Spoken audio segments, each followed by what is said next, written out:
Hi folks, welcome to the Wine Foundry in Napa Valley, California. We are a boutique family-owned winery making custom wines for people all over the world with grapes from some of the most sought after vineyards in California. And to that end, we have our esteemed colleague, friend, and mentor, Jan Krupp, who is the founder of Stagecoach Vineyard, which we're going to get into quite a bit of the history of that and the kind of perseverance of getting what was once a piece of arid land into one of the most sought after vineyards in all of the New World and arguably in the world. So this week I'm going to also welcome my colleagues Stuart Ake and Patrick Sabo, our Director of Winemaking at the Wine Foundry. My name's Steve Ryan. I'm the General Manager of the company. And tonight we're going to cover a few things. We'll hear Jan's thoughts about the development of the Wine Foundry blocks at Stagecoach, where we source Cabernet Sauvignon, Petit Verdot, and Cabernet Franc. We'll learn about the history and future plans as well for Jan's own brand, Krupp Brothers Winery. Probably chat a little bit if we still have time on his home vineyard, J Squared, as well, where we've got a couple of vintages in barrel on that. And we'll provide a forum to ask whatever you want. We're happy to be able to provide a sense of community, some content, some education. Hopefully you learn something here. Hopefully you have some fun. It's a pretension-free environment, and there is no such thing. The only stupid questions are the ones not asked. That's what it is. So I welcome Dr. Jan Krupp, Stuart Ake, Patrick Sabo. I only play a doctor on Zoom. So I'm Steve, and I'll pass it on to Stu at this point. Welcome everybody. Jan, it's an honor to have you. Look, you've developed this property. A lot of people, the stories are that, nobody, it was going to be a really tough place to develop this site. If you could just kind of tell us a little bit about the initial development, and then I'm going to have you recount your, one of the greatest stories in Napa lore. So just, how did Stagecoach happen? Well, Stuart, thank you for having me on. I'm pleased to spend some time with you and talk a little bit about the development of Stagecoach. I used to be a busy physician and a home winemaker. Wanting to plant more grapes and make some wine, I planted 40 acres in the Atlas Peak area. And it was a cool vineyard. The grapes didn't always get as ripe as I would like. Some years they were wonderful, some years they were just good. But across the canyon, I knew of another small vineyard that always picked their grapes about 2 weeks before I did. And I thought that was a good thing, especially in cool vintages. So when a big piece of property became available on that side of the canyon, I got very interested. That was 750 acres, which is the heart of Stagecoach's 1,300 acres. But, there were some problems with this property. Nobody had been able to find water in that part of Napa, or not much of it. There are a lot of rocks. We took out 2 billion pounds of rocks to make Stagecoach happen. And there was no road to get there, not even easements to be able to legally build a road. So there were many challenges to create Stagecoach. And to make it a world-class vineyard and convince wineries in Napa that the grapes were going to be wonderful.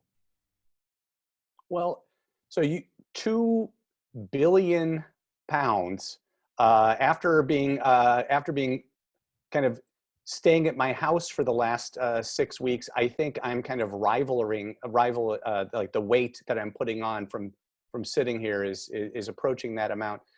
Jan, one of the amazing stories in Napa is the water situation up there. It was really difficult. You brought in you're a doctor. You brought in a water witch you got to recount the story. Well, the water witch was the last resort, Stuart.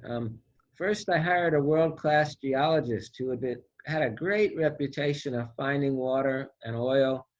And he came out with kind of oil drilling technology, and he found 5 spots, and he said, drill in these spots to 300 feet. Below that, the rock is solid. If you don't find water by 300 feet, you just better see more patients on the weekends. Well, as you might guess, I didn't find water at any of the 5 spots, and I felt like 1 weekend out of 3 or 4 was plenty. Almost gave up at that point, but rather than give up, I asked our well driller, I said, Dave, what else can we do? And he said, well, there's a kid who's been witching wells and he's had a really good batting average. I said, Dave, does that really work? He said, it has been. So we hired this person. He only wanted $200. The geologist charged $12,000. And he came up to the property with his divining rods and he said, Doc, if you drill right here, you're going to find an underground river. And I looked at him like he was crazy. I was a biochemical major at Yale and then studied hard at Stanford. But rather than give up on this beautiful, rugged piece of property, we started drilling, and we drilled and we drilled. And sure enough, at 430 feet, we hit an underground stream, and it had plenty of water, over 100 gallons a minute. So we went back to the 5 spots the geologists liked. We drilled them all to 500 feet, and they all had water. So now at Stagecoach, where there are almost 900,000 grapevines planted in very rocky soil, even in a heat spell and a drought, there's enough water to keep the vines from crashing. So without the water witch, I'd be working pretty hard at my medical practice and be happy just with that first vineyard that I lived on. Best $200 ever spent. So Jan, so let's go back a bit. So you're back at Yale. You went to medical school at Yale, or you went to college? No, I went to college there and then left to go to Stanford. Okay, very good. So you're at well, either way, you're in Yale or you're in Stanford, and you're thinking forward to what you want to be in your career, where you're going to focus on your career. Are you thinking like things like, water witches and dynamite that you had to use? How much dynamite did you use on Stagecoach, by the way? Well, it's hard to quantitate, Patrick, but I think we must have blasted rocks at least 100 times. All right. There's so one you're thinking, I want to be an explosives specialist. I want to, or you watched that Caddyshack where they were trying to blow up was that what you were thinking? What's your inspiration on? No, I wasn't thinking that at all. But at Stanford, the second time around, and when I served in the military, I had some time to learn a lot about wine. And one of my professors was really good at teaching me how to save critically ill people. And in his spare time, he taught me how to make award-winning wine. So I started to think a little bit about vineyards then, not about dynamite or all those rocks. But I said, someday I'd really like to have a vineyard. They're beautiful. And my wife at the time said, oh, forget it. You're just an internist and they don't make much money. So I tried hard to prove her wrong, and I ended up with a rock pile. No, more than one rock pile. That's true. You remember the rock piles, Patrick. You have multiple rock piles that are enormous mountains of rock.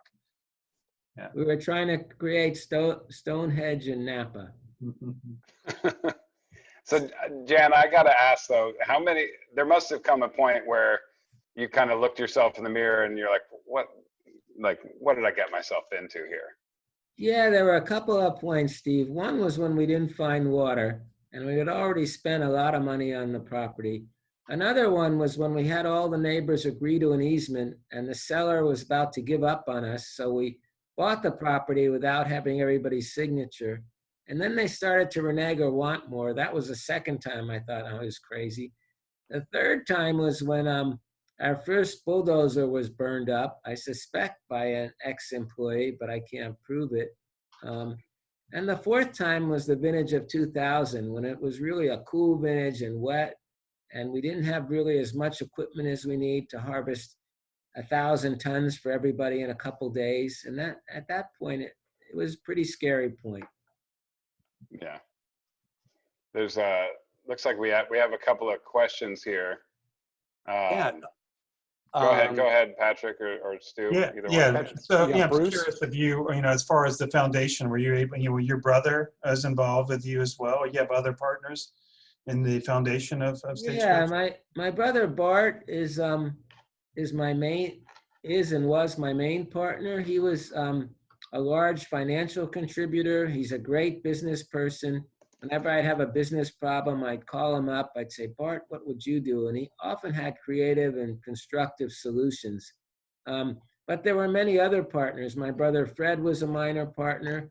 One of the Getty Trusts was a major partner. And then I had patients and friends and business associates of my brother Bart. I think there are about 23 partners, and just about all of them will tell you that Stagecoach was the best investment they ever made.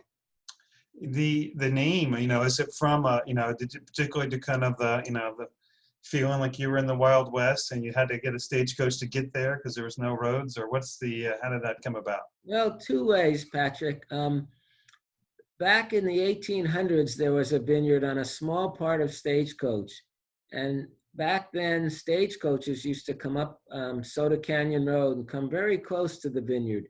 There was also a stagecoach run behind Pritchard Hill, which part of Stagecoach is on, that went to the town of Monticello, which has now been flooded out by Berryessa.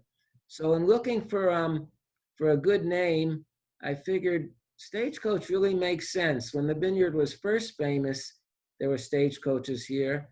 Then the deer wiped out these people as well as Prohibition. And now I'm revitalizing it. So let's bring back a little of the history. Great call. Cool. So another, I'll go ahead, Jan. Yeah. well, another sinking part of this is about 6 or 7 years into it. A wealthy vineyard owner in the Edna Valley wanted to start using Stagecoach. And I asked my attorney, what can we do about this? And he said, well, that's very wealthy group, just let them use it. So I found another attorney, and we're able to secure the trademark to the name since we were the first user of it in this country for wine grapes. At least, as you know, this is kind of a dovetail from the direction I think we're headed in the conversation. But wine trademarks are just such a hard thing to come by. It's so hard to find something that's not used. That's true. I wanted to talk a little bit about the I guess it's 4 blocks that the Wine Foundry sources from Stagecoach, which, while you're no longer the owner of Stagecoach, you developed and planted under your direction. And in particular, the E1 block, which is where we have our Cab Franc over there, right on the, for those, most of you in the audience have not been there because it's not necessarily the most safe place in the world to be, because it's literally on the cusp of falling into Oakville. But it's my favorite block in the vineyard, not only for the scenery, but also it's where we have our Cabernet Franc, and Cab Franc is a varietal that I have a deep appreciation for. So I'm kind of curious what went into the planning decisions for a block that's so steep and rocky, and why Cab Franc there? Why does that seem to do so well? As I'm drinking our 95 point Foundry Cabernet Franc from 100% Stagecoach, 100% 2016 Cab Franc. Nice. Steve, before I planted Stagecoach, I learned a lot from a friend who had a very steep vineyard in Stag's Leap. That's now part of Cliff Lady's holdings. And his Cab Franc was planted in this steep rocky block, and it was wonderful. So I felt like Richard Chambers had chosen a great spot for Cab Franc and Merlot, and both of them were in places that most people wouldn't have planted Merlot or Cab Franc. They would have saved it for Cabernet Sauvignon.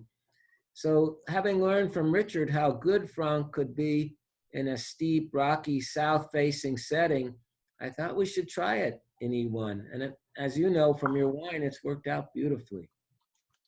Yeah, absolutely. It's tremendous. The other blocks that we have there are, I think, C1, GM7, and Block 3. Is that right, Patrick? That's correct, Steve. Okay, yep. Perfect. Yeah, so did you want to know a little bit about those two? Or you know a lot about them, but for your people listening in? Yeah, I think so. I think Patrick was going to, Patrick, did you have anything specific on that? I see you're chatting with people, it looks like, on the side here. Yeah, a smile on your face and you're typing.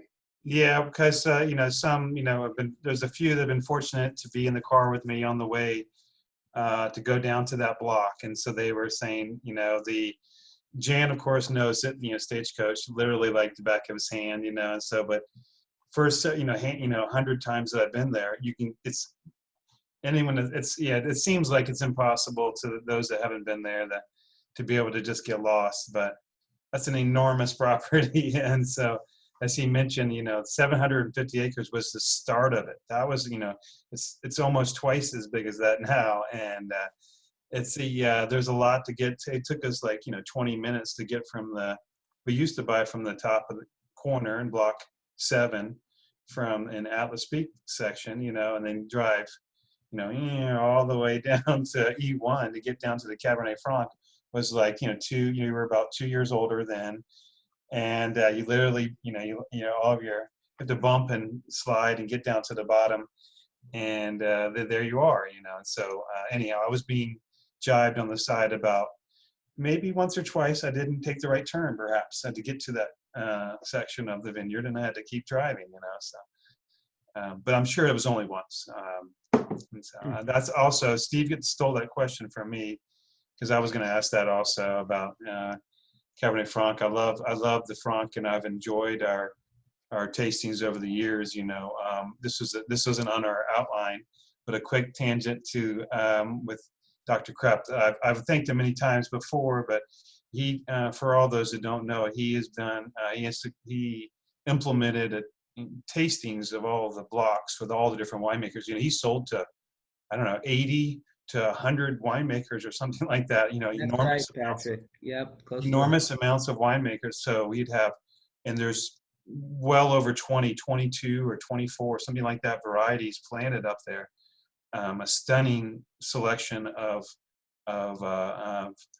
combinations of clonal variations of within varieties, and then and across the gamut of varieties too. So it's pretty fun for those that are interested at all, for those that like Jan and myself and everybody probably maybe even on the call right now that really enjoy all the nuances and subtleties that a place like that can provide.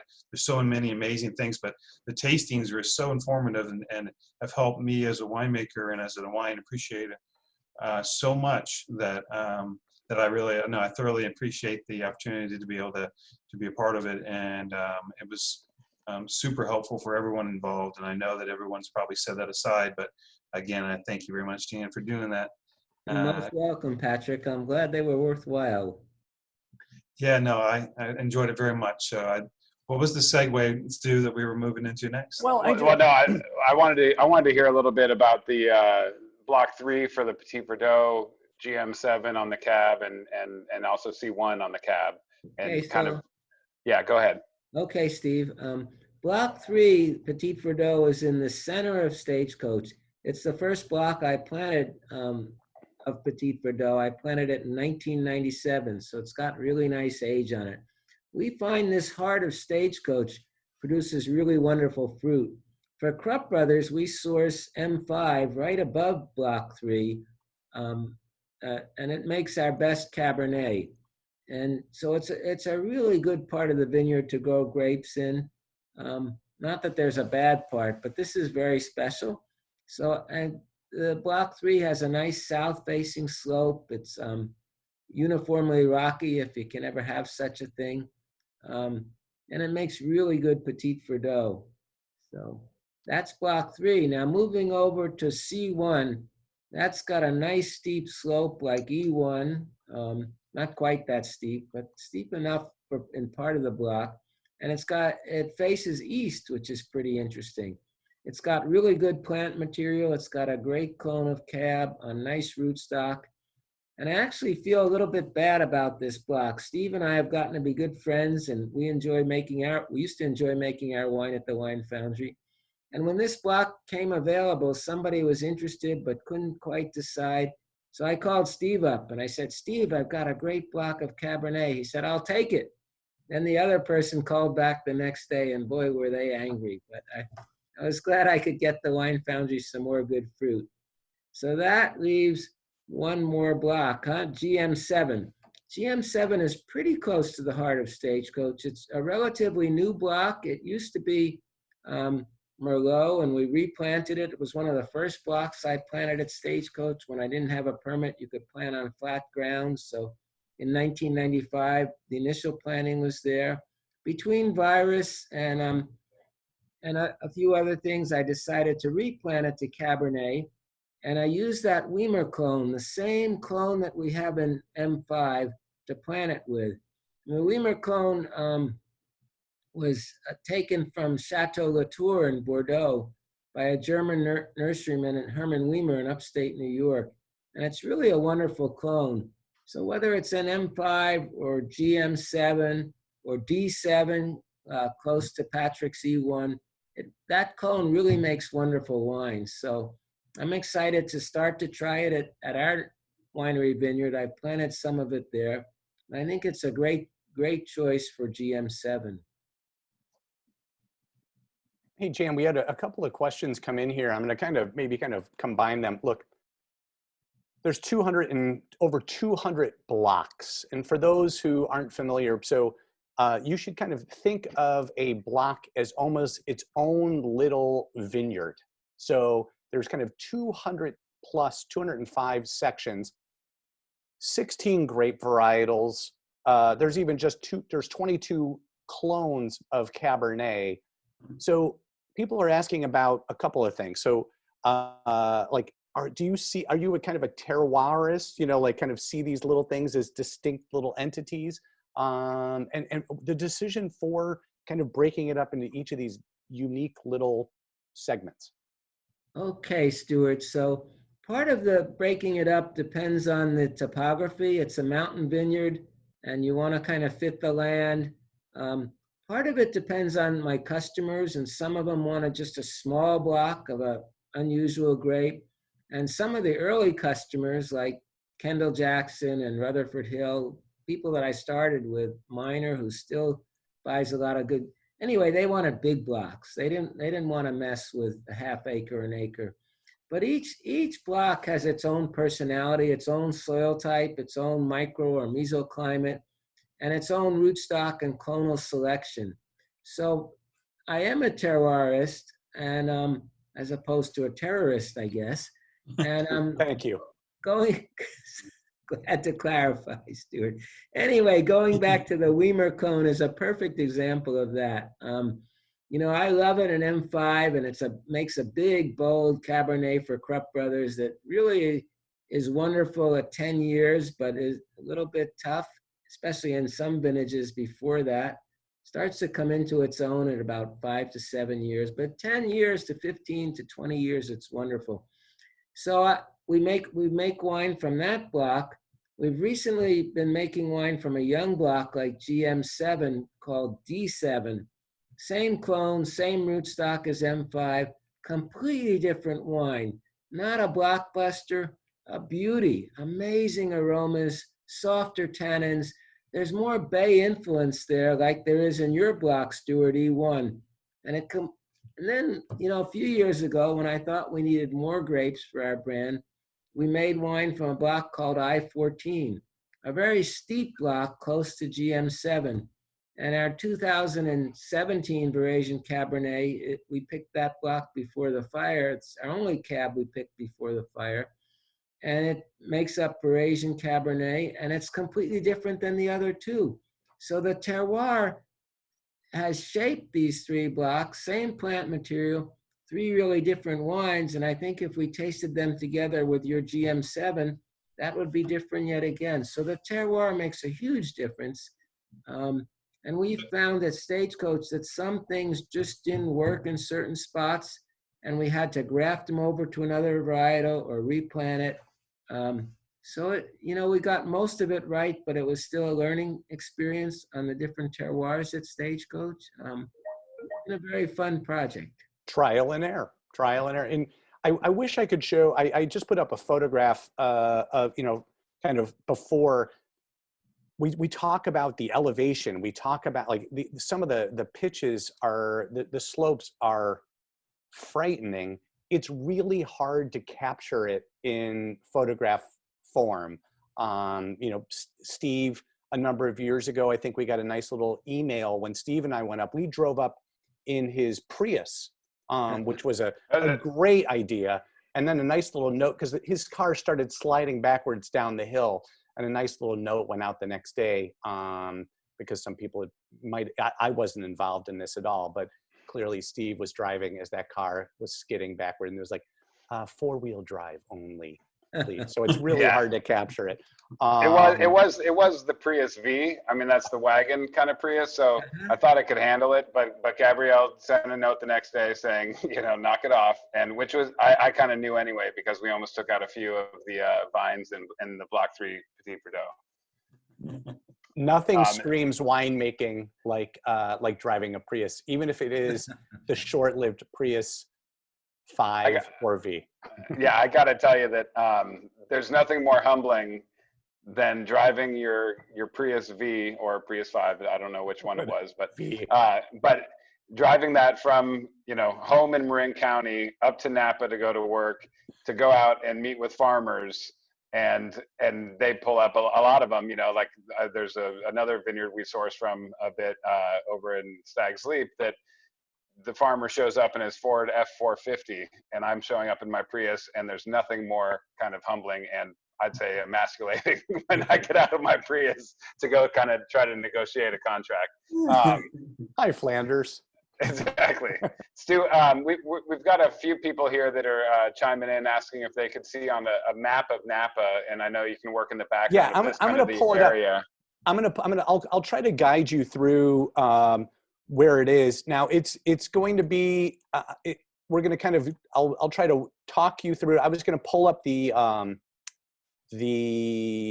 sorry about this. I only have 17 screens. If you could just talk for a second. Yeah, go ahead, Jan. Stagecoach extends 2.5 miles, almost from the base of Atlas Peak, not quite, all the way to Pritchard Hill, and an E1 close to Pritchard Hill looking down at Oakville. So it's a huge vineyard. It's Napa's largest contiguous vineyard.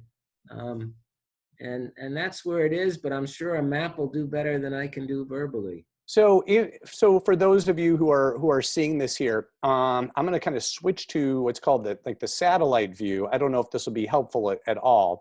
So this is kind of the south end of Napa Valley. Here's Route 29, which is the main artery where many people go. And then we have kind of a second artery which runs also north to south called Silverado Trail.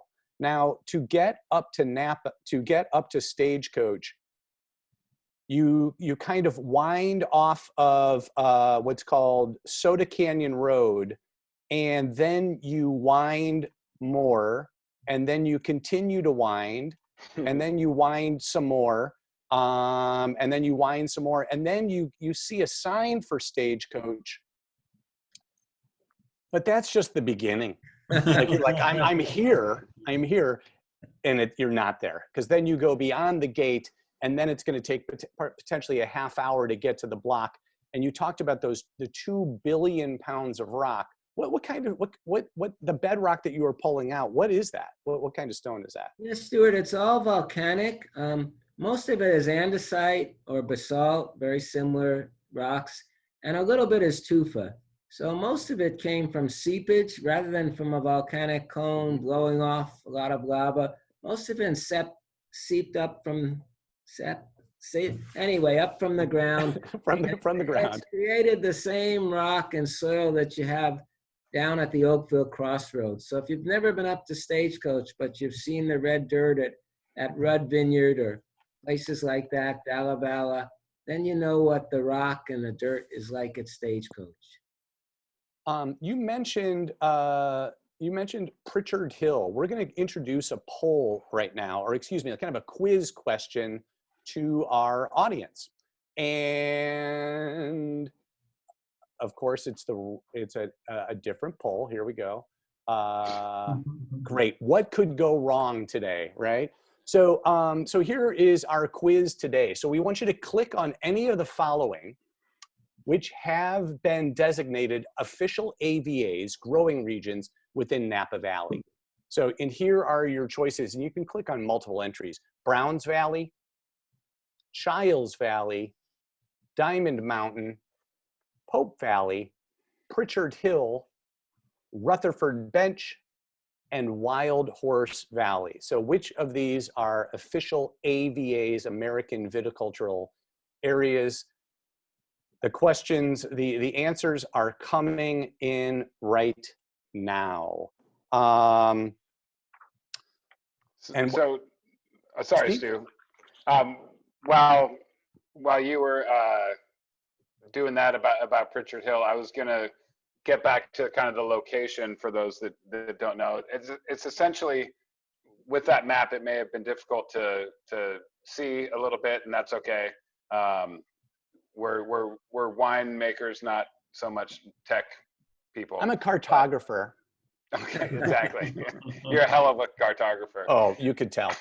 And but it's essentially about 1,500, 1,600 feet up above, overlooking Oakville, and is that about in Stag's Leap? Is that fair, Jan? That is fair, yeah. On one end, you're overlooking Oakville, and on the other end, you're in the middle, you're kind of on the other side of Rector Canyon from Stag's Leap, and then on the far end, you're in Atlas Peak area looking at Antinori, California.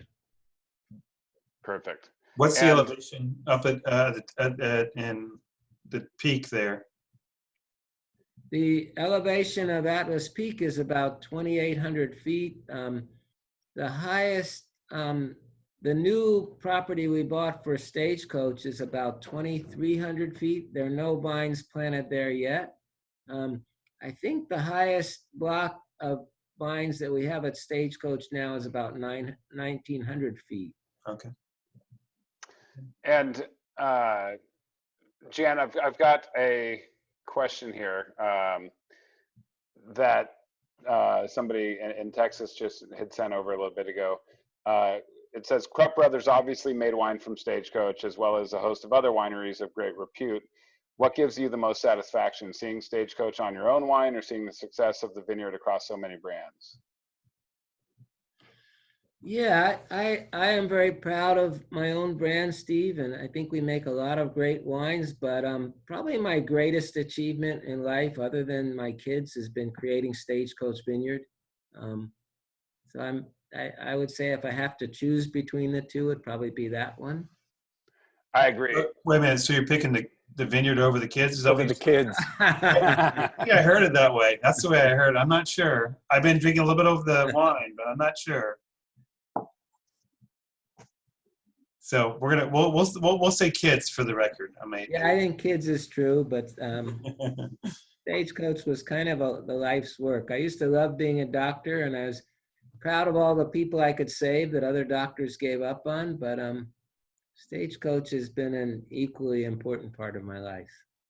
It is absolutely the most special place in the world that maybe not in the world, that might be an overstatement, but I love it. We have a question from Don as well, asking, I don't know if we have time in this webinar to get through all the varieties, but the question is, which varieties do you grow at Stagecoach? Well, Don, to start with, out of the 600 rough acres of grapes up there, 355 are Cabernet Sauvignon. So Napa is one of the great places in the world to grow Cabernet, maybe only one of 6, and that's what I emphasized. Then the next most common grape up there is Merlot, and then Cabernet Franc, Syrah, Petit Verdot, Grenache, Zinfandel, and then amongst the Petit Syrah, and then amongst the white grapes, Chardonnay, Sauvignon Blanc, Marsanne, Roussanne, Viognier. That would be all the white grapes. Steve, what have I left out? I think you hit them all. I think you did. Those are the ones that you brought in before you bought your winery, and you were making the wines at our facility. Right, Steve. But I know what I forgot. Malbec. How could I forget? Oh, we were talking about Malbec before. That's right. That's right. About it, yeah. Hey, Jan. In our quiz question, we kind of outlined. I'll share the results here. People were asking. People were saying, these are recognized growing areas. These are not. We chose between Browns Valley, Childs Valley. Childs Valley is a growing area. Diamond Mountain is a growing area. Pope Valley, kind of an area that people talk about, but it's not an AVA. That brings us to Pritchard Hill. So we hear about this all the time in Napa. what makes Pritchard Hill Pritchard Hill? What is Pritchard Hill, and what role does it play? Yeah, I guess there was somebody named Pritchard that lived there a long time ago. Danny Pritchard. There you go, Stuart. The Chapelets created the first vineyard and winery there and have made really, really wonderful wines since the 60s. And then a lot of other small wineries of note have taken advantage of that terroir. You know, there's Colgan, and what's the first one that starts with a B that's very famous? Heidi Barrett used to. For the Bryant, or no? Yeah, Bryant. That's right, Stuart. It's a good thing you're on this call. So Bryant's there. Good for something. And of note more recently is Continuum. And then there are about 4 others and they're all making pretty, Sloan is there. They're all making pretty stellar wines. Seven Sons, I think, comes from there now. It's kind of gotten split up, but it's a small area of Napa with almost uniformly great and high scoring wines. And Stagecoach is fortunate to have about 25% of it on Pritchard Hill.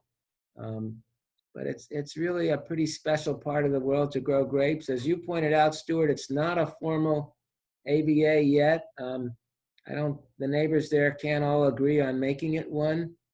Chapelet has trademarked Pritchard Hill, and they're not sure they want to share the names. So it's a great area, a lot of wonderful wines, but it's not an AVA. You're correct. So Jan, go ahead, Patrick. No, I was just curious if it, and there was a question about as well out there about the challenges of growing, Bordeaux grapes in the same general area as you might grow Rhone grapes or Burgundy grapes or whatever it might be, So is it just because and a quick, I guess, side question to that too, and you were talking about your question about terroirist earlier.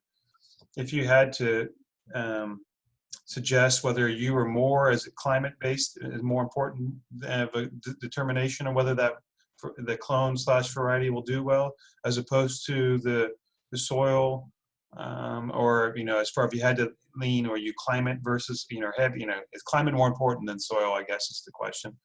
Yeah, I think so, Patrick. There are a lot of great soils around the world, but if it's too hot or there's not enough diurnal variation, or it's too cold or too foggy, no matter how good the soil is, you can't make great wine. Which reminds me, Sangiovese is up at Stagecoach, as is Tempranillo. Yep. So I keep remembering all my. It's very disappointing that you forgot about those. They're really. But I think that points out, as your questioner was asking, how many grapes from all over the world can do well up there? And I think part of that is the climate, part of it is the soil, part of it is where I planted them and the clones I've selected. Sangiovese failed at most parts of California and Antinori, what used to be Atlas Peak Vineyards, because it was planted in the wrong place. They had a great spot, a south-facing rock. They have a small block there that's wonderful. So when I planted Stagecoach, I learned from the winemaker there and put Sangiovese in the right place. I learned from a professor at Davis where to put Tempranillo. I learned from Michel Chapoutier and my son Josh, and one of the Smiths from Yalumba, and a French wine writer where to put the Syrah. So I think, part of it's the climate, and part of it's the soil, and part of it's putting the right varietal on the right rootstock in the right part of this huge vineyard. Yeah, that's amazing. I'm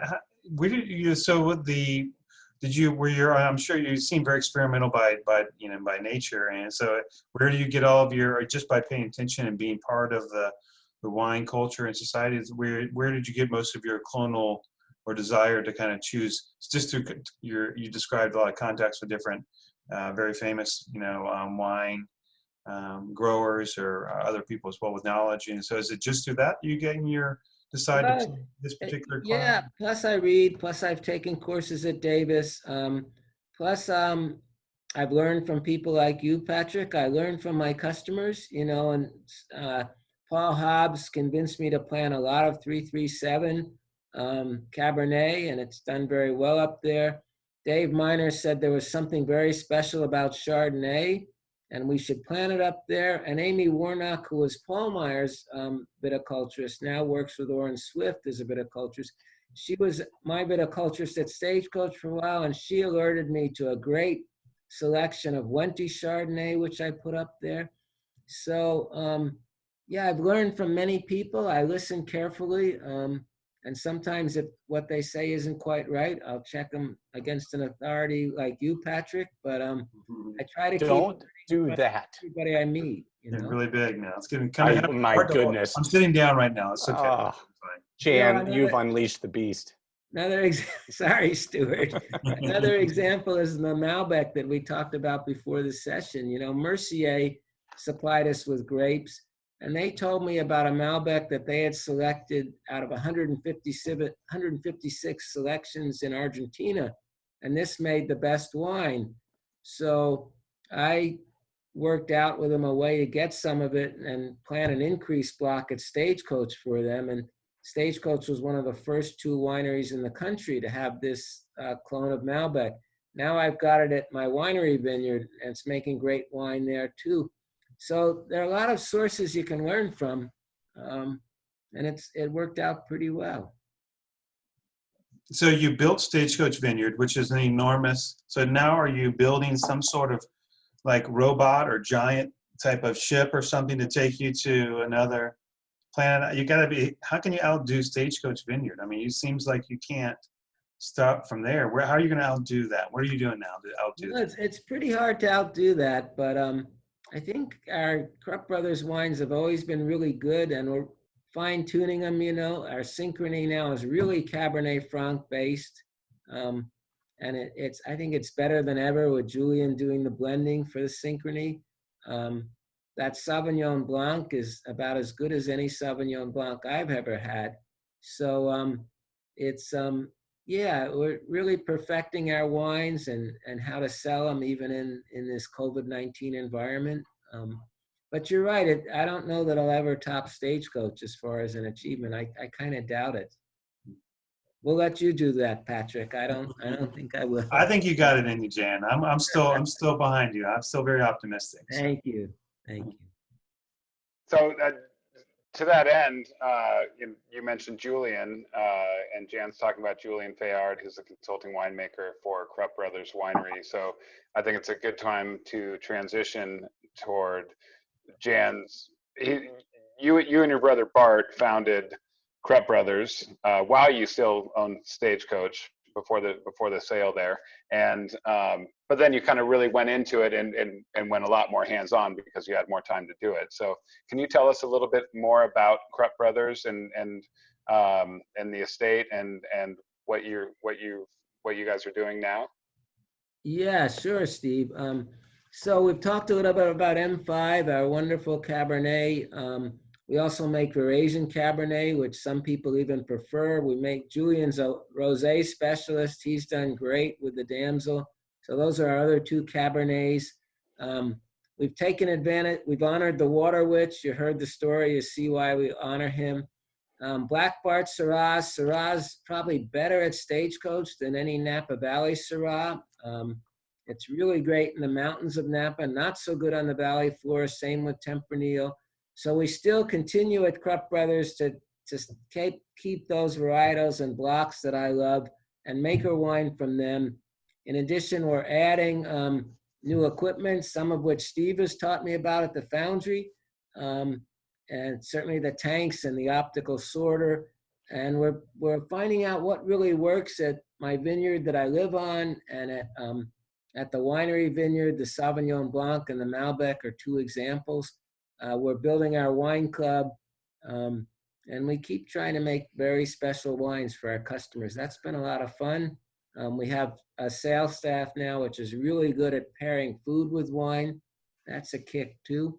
So I never really had the time to enjoy the winemaking. I was so busy at Stagecoach, as Steve and Patrick remember. It was a treat for me to get down and watch you guys work with the grapes and watch our winemaker there. But I couldn't get down more than once or twice a week when I got busy up there. Now I can be at the winery every day during Crush, and that's a real treat. And just to give a little more background there, The estate is fantastic. Stu showed an image of the estate there. There's also the tractor, maybe the coolest thing outside of the M5 cab that's on that location. And the wines are phenomenal. And one of the things I wanted to ask about when Stu was showing the screen share of the wines there are the labels. So last week we on a different discussion we talked a little bit about label design, but you know, you stay on brand with the characters on the labels, and for an ultra premium brand, it's usually very an icon, a name, a vineyard designate type of thing. It doesn't necessarily always have as much personality or character. And I've always enjoyed how the Krupp Brothers Wines has, now you have the damsel and you have the water witch and the different, I think what are the Black Bart, and you know, there's 4 or 5 characters now as it's growing. How and who come up with those decisions to do that on your wines? Yeah, I guess the first decision we made, Steve, was that our original brand, Varasian, wasn't taking off. And it had a very classic label, but we weren't getting much traction. So when we started to make Syrah, we thought, we're going to have some fun with this. And Black Bart had robbed a Stagecoach right by Stagecoach. And we found a different artist. Jeffrey Caldaway did our first labels. He's very good. But we found Michael Mabry, who likes to have fun. And so Michael created the Black Bart character and the doctor character for us, and the banker, which we don't make every year, and the advocate, which we no longer make. And a lot of people just love to buy our wine for the label. I hope they love what's inside too. I know a lot of people do. But the labels really appeal to people. And somebody who might never pick up a Syrah sees this bottle and says, I'm going to try it. And then they call me up and they say, hey, you know, I never liked the Syrah before till I tasted this one. So our labels have brought people in. The doctor label is a big seller. Black Bart has its own following. And I guess, you know, I haven't been really good about sticking to a singular brand, Steve. We've had too much fun with the labels. Yeah, we know the feeling for sure at our winery. Hey, Jan, you brought up you brought up the labels, and you have the estate fruit, and you also have like the home ranch, you know, which we also source from J Squared. Completely different from what we talked about before, right?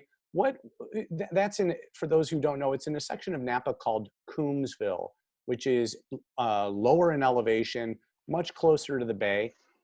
What about the future of the estate fruit that you're doing for your Sauvignon Blanc for Krupp Brothers, and then the property that we've been sourcing from J Squared? Yeah, well, as you say, J Squares is in Coombsville. It's lower in elevation, it's cooler, and the soil is very different. Instead of full of volcanic rock, it's got what's called Coombsville gravelly loam, really well drained, a little bit easier for the vines. They don't require as much water. And the Cabernet is very special there, as you know from the years you've sourced fruit from there. I think a long time ago, Black Stallion made a wine from there before I replanted a block. It's just an incredible Cabernet. So it's really a little more like Bordeaux itself. You know, when I started Stagecoach, I wanted to grow grapes and make wines as good as Chateau Margaux or Ridge Montebello. And I think of J Square as a little bit more in the Chateau Margaux vein, that type of quality, rather than the big, bold mountain fruit, you know. Yeah, it's got beautiful texture. I mean, much more velvety on the palate, and it's definitely, you know, some vineyards, you know, when we're talking at the winery, we always say, you know, Patrick's always like, you know, some vineyards are sprinters, some are marathon runners. What I love about Coombsville is that early on, you don't always get a sense of what it's going to bring, and then there's this metamorphosis, this beautiful transformation, particularly in the mid palate to the finish. Really lush, beautiful. Margaux is very apropos. Yeah, well put, Stuart. You know, our estate vineyard is close to J Squared, and we decided we were going to make some cab from that and put it in the Wheelman. And we weren't that impressed at first when we were making it, but it's really come along. And just like what you've made from J Squared, it really performs if you're patient with it. Perfect. Hey, Jan, my goodness, thank you. Steve, we've taken so much of Jan's time. Do you want to wrap it up? Yeah, well, absolutely. And before I get into that, folks, if you have any other questions, speaking for Stu, Patrick, and myself, we are happy to stay on for a few extra minutes and answer any questions. And Jan, you're welcome to stay on as well if you have the time, but we want to be respectful of that as well. Everybody, thank you for joining Wine Foundry Wednesdays. This is a very special edition with Dr. Jan Krupp. If you didn't get the feeling of it, we know Jan well, and we've worked together for many years. We've sourced fruit together and contracted fruit and worked together on his side of being the facility that made wine in our house before he bought his own new estate winery. Really welcome you to explore Jan's wines at KruppBrothers.com. The expression, they do make a lot of the Stagecoach varieties that he's talked about, as well as the estate fruit coming on now with the Sauvignon Blanc. And everything is extremely thoughtful from a branding perspective, which is always very interesting to me personally, all the way through on their rosé, the Damsel. The rosé is the Damsel. Is that right, Jan? That's right, Steve. Yes. You know the brand well, and so I do. I'm a big fan. Spending time with me today. It's been a great session. And the Damsel even has a glass closure on it, a little glass. It's kind of a version of a glass cork. Very, very thoughtful and all the way through. So please check them out. And a couple of notes for other folks. We do have on the Anarchist Wine Co. and Foundry Wines side of things, we have our Friday tasting of Fatal Attraction, which is the torrid love affair between Sauvignon Blanc and Cabernet Franc, and how Blanc and Franc came together to make this wonderful thing, Cabernet Sauvignon. That will be on Friday at 5 p.m. You can find more information on anarchistwineco.com under the virtual tastings tab. Next Wednesday's Wine Foundry Wednesday, we'll be exploring two of the properties that we sourced from Beckstoffer Vineyards, G3 and Melrose Vineyard, and we'll have some live updates of where the growing season is at the time. And again, feel free to drop offline anytime. If anybody wishes to stay on and ask more questions, we're happy to provide that time. Jan, thank you so very much for this. It's really special to have you on here, and it's great to see your face. You're most welcome, Steve. Thank you very much, Steve, Stuart, and Patrick. I've enjoyed this. Thanks, Jan. Thanks, Great Jan. Cheers. Thanks, folks. Very best.